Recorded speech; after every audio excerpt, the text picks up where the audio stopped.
আসসালামু আলাইকুম সকল আপু ভাইরা সবাই কেমন আছেন? আলহামদুলিল্লাহ আমি আপনাদের বোন অনেক ভালো আছি।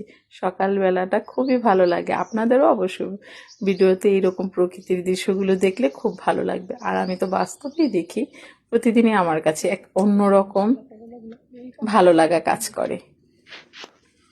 এক একটা সময় এক একটা মুহূর্ত এক এক রকম, যেমন ওই পাখিগুলো ডালে ডালে বসছে কিচিরমিচির করে, ওই মুহূর্তটা সত্যি খুবই এক অন্যরকম আনন্দদায়ক। আর নিজের হাতে তাজা ফ্রেশ সবজি পাড়ার এটার এক অনুভূতি আলাদা।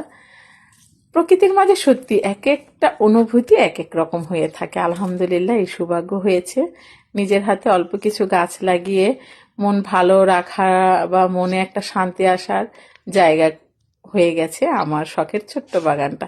প্রতিদিন ভালো লাগে এই যে এরকম প্রকৃতির দৃশ্য, নিজের হাতে গাছে যখন এইরকম ফলন দেখি, আলহামদুলিল্লাহ সত্যি গাছ মন ভালো হওয়ার এক অন্যরকম জায়গা।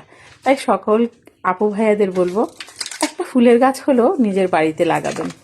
যখন ফুলটা ফুটবে সত্যি এত আনন্দ যা অন্য কোথাও খুঁজে পাবেন না। সবচাইতে ভালো লাগার জায়গাই